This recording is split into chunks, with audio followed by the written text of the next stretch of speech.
はい、いらっしゃいませ。This is です。バッハのシャコンの演奏が続いていますが、ついにね、ここにたどり着かせていただきますよ。現代の名演奏です。まあね、そりゃ昔の巨匠の演奏は素晴らしいさ。それはわかる。で、ピアノやギターの編曲も素晴らしいでしょう。でもね、これバイオリン曲でしょとね。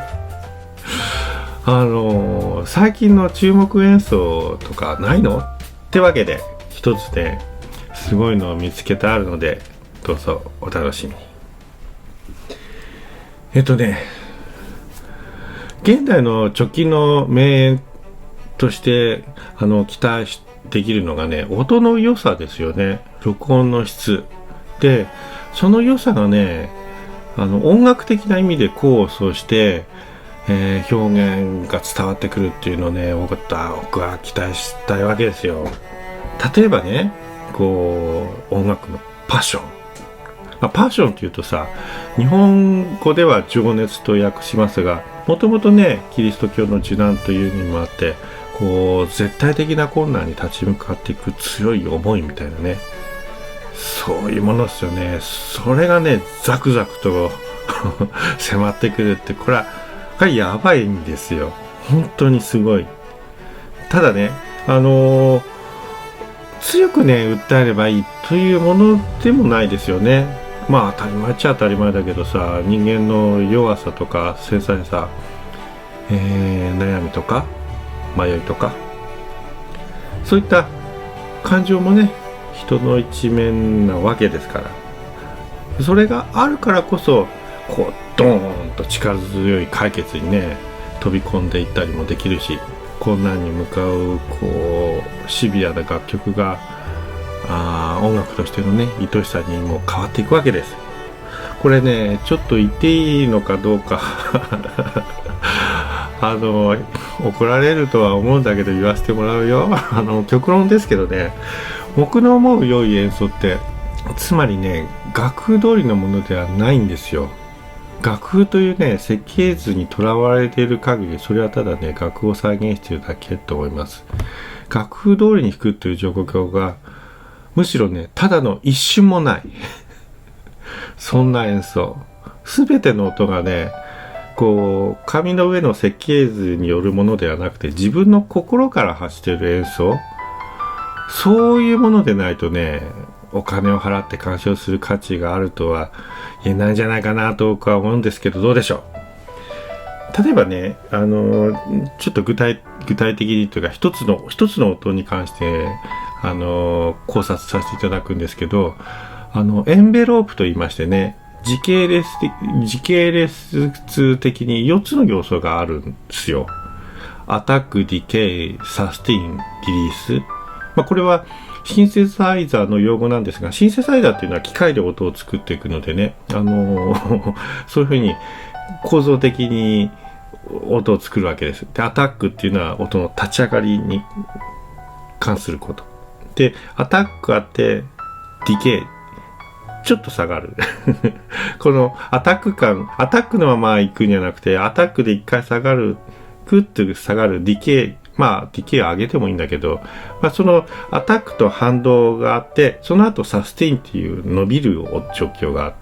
て、リリースっていう余韻の音が鍵盤から指を離してから音が消えるまでの余韻っていう状況があって、こうアタック、ディケイ、サステイン、リリースっていうね、この形はね、シンセサイザーをちょっとでもやった人はすぐ思い当たるこの形なわけですけども、このねサスティンのところがですね、こう均一じゃなくていいわけですよ、クラシックの場合は。そこでね、いろんな、例えば一回消えかけてまた上がってくるとかね、例えば消えかけてビブラートをなくして途中からビブラートをガーッとかけてくるとかね。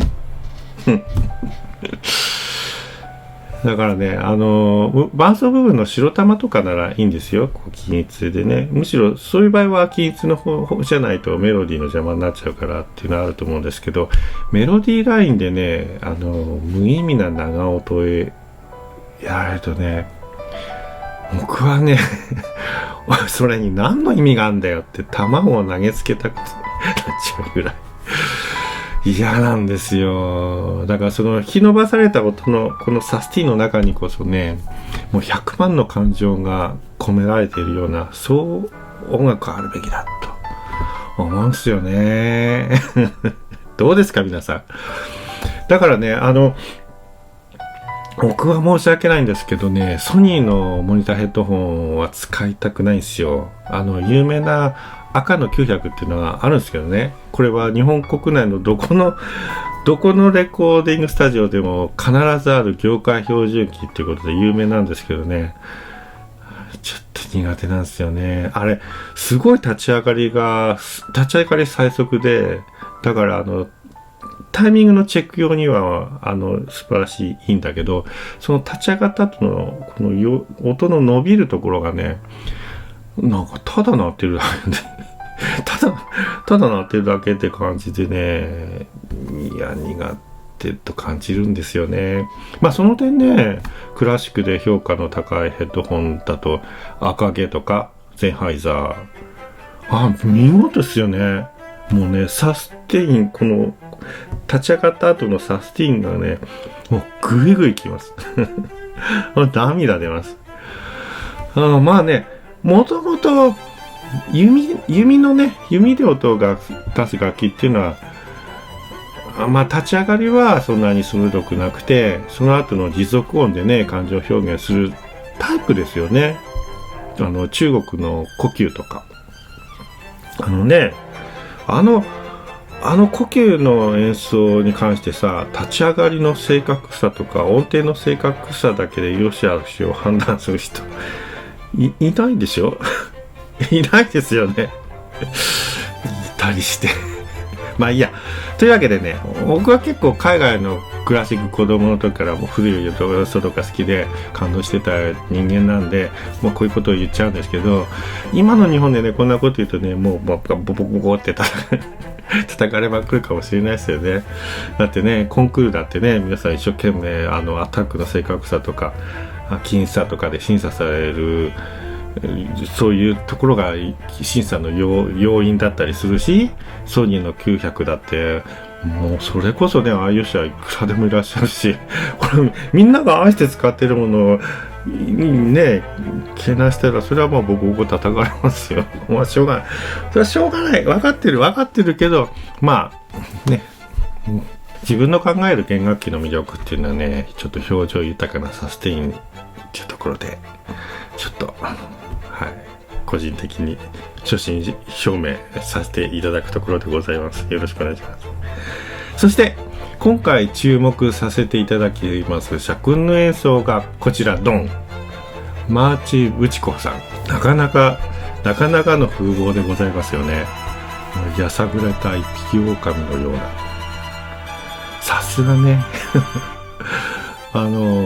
オーケストラ演奏者じゃなくてソリストって感じですよね。ただのバイオリニストじゃないぜっていう。でもね、この方はそんな外見に反して実はですね、調べてみたらもろ音楽一家の生まれなんですよ。お父さんがモスクワの指揮者で、母親がブリュッセルフィルのバイオリニストで、なんとね、母親の祖父もバイオリニストで、父方のおばあちゃんもバイオリニストでもうおじいちゃんもおばあちゃんも父親も母親もみんな音楽関係、しかもバイオリニストの人ばっかりっていうね、もうサラブレッドのような家系と言っていいみたいです。でね、ちょっとここでね、裏があるんですけど、まあご本人はベルギー人となってますが、お父さんはモスクワの指揮者のロシア人で、バイオリニストのお母さんはウクライナ人とのことです。つまりね、ロシア人とウクライナ人の間の根血ということ、この意味ですよね。まあかつてはね、同じ国でしたから当然人の交流もいっぱいあるし、お互いに結婚したりもしたでしょう。しかし今は戦争をしています。だからね、父がロシア人で母がウクライナ人だったらどうしたらいいんだ、どっちを応援したらいいんだって、推しの子のメムチョじゃないけどね、大変すぎますよね。そしてブチコフさんはそういう思いをね、演奏にぶちまけていくわけですよ。まあ今日この時も人が傷つき死んでいるかもしれない、その現実をね、もう丸ごと引き受けてのシャコンヌでございます。いやいや、音楽ってすごいですよ。すごすぎます。本当にね、これはすごいの一言だと思いますわ。ちなみに今回の動画は皆さん大好きフランクフルト放送交響楽団の公式サイトからです。フランクフルト放送局HR チャンネルなんですけどね、 HR チャンネルは高画質で高音質、しかもね全曲演奏をね省略なしでねガンガン上げていただいているのがめっちゃありがたいですね。さすがな、これやっぱ放送交響楽団ということだからでしょうかね。欧州の本物の演奏をね自宅のネットで気軽に聴けてしまう幸せ、